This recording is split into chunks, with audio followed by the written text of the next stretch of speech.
Jacob. So Jacob was traveling the land, right? And he goes up to a watering hole and he sees this absolutely gorgeous, beautiful woman, right? And he's immediately, it's like love at first sight, right? And he sees her, he's like, oh my gosh, this is my wife, right? Her name is Rachel. And so he goes back and talks to her father, right? And explains, I want to take her as my wife. Well, her father makes him work, right, for a period of time, okay? And at the end of that period of time, he's like, yeah, I'll do it. It was like 14 years, right? He's like, I'll work 14 years for my wife. Heck yeah, right? So he works the land, works the sheep, right? And then at the end of that, her father kind of tricks him and is like, well, I have this older daughter. It's kind of custom here that you marry her first. So let's marry you to her, and then we can work an extra 14 years from you. And then you can marry Rachel, right? And then there's this whole thing that gets into it later as well. But so eventually he marries Rachel. And so now he's married to two wives, right? So there's Leah, which is the older daughter, and Rachel, right? And Rachel's always been kind of the favorite, right? She's the real beautiful one and stuff like that. And when she's married, Leah, for whatever reason, Leah is blessed with kids. She has a whole score of kids, and Rachel is barren. And she freaks out, right? She's like, I'm always the special one. Here's my daughter, or here's my sister, right? And she's having all these kids, and I want kids. And at one point in the story, she says, kind of paraphrased, she tells Jacob, give me kids or I'll die, right? That was so important to her, right, that she was willing to die for it, right? That is not God, right? That is something that has taken the place of God and has become so important to her mind that she's willing to die for it, right?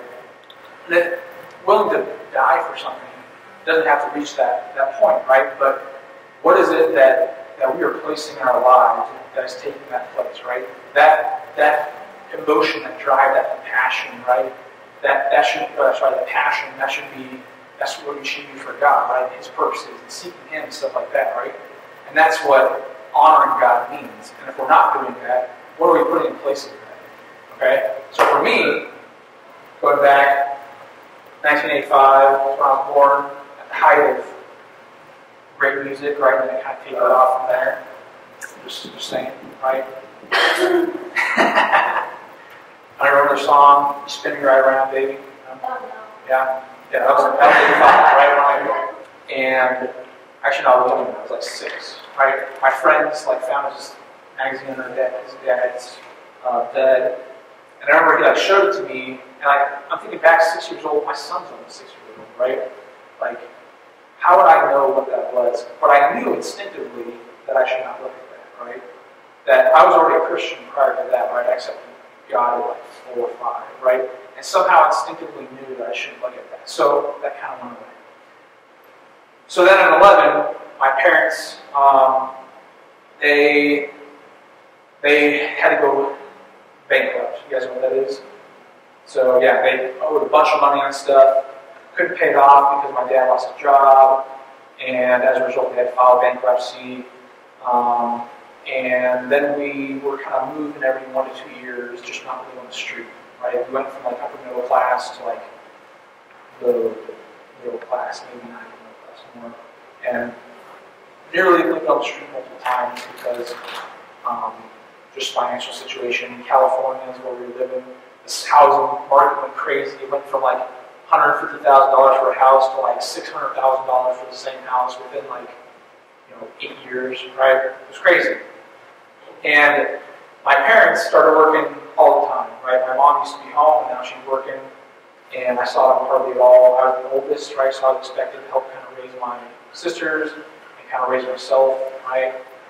So they got a lot of the attention I didn't, which was very affecting. And so the thing that I turned to that became the thing that kind of took the place for me at that time, right, was when I was in a very lonely, scared place, right, was pornography, right? That was the thing that became the thing when I just couldn't take it, or when I was just, my parents were gone, I would come home, and I was just lonely and tired from the day or whatever, that's where I would go to. That became my thing that I honored, my God, right? Because for whatever reason, and there's studies on this too, that provides a false intimacy, right?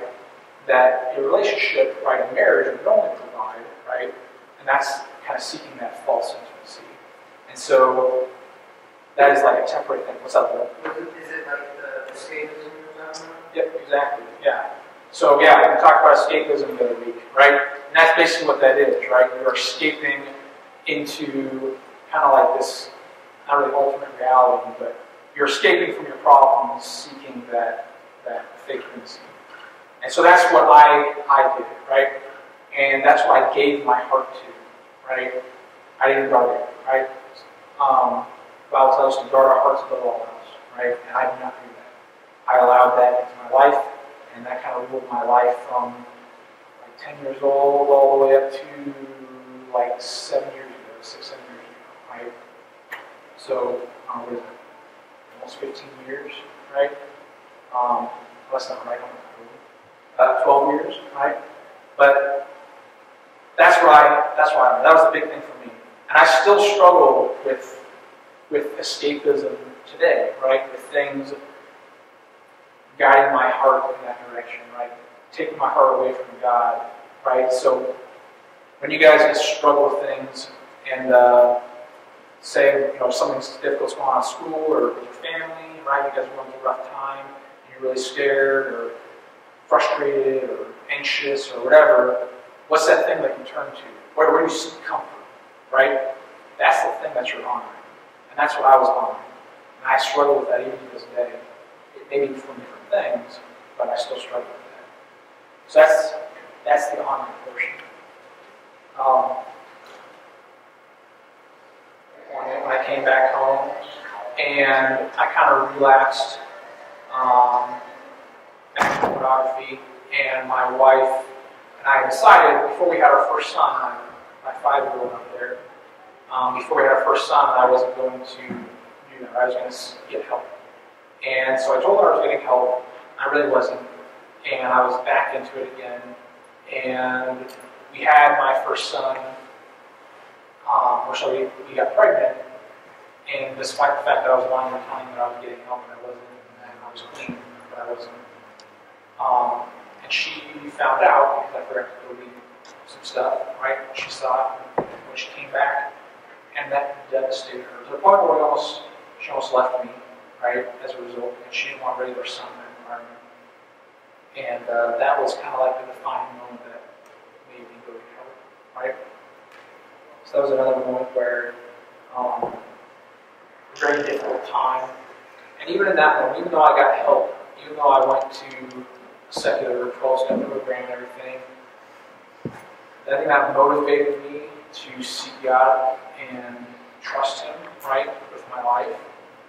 But it was still, that was probably the start of the process. But it was You got my shoes? The cop. The last thing I want to talk about is and God has used as a way to finally push me to trust Him, right? All these times throughout my life, I've been given these opportunities.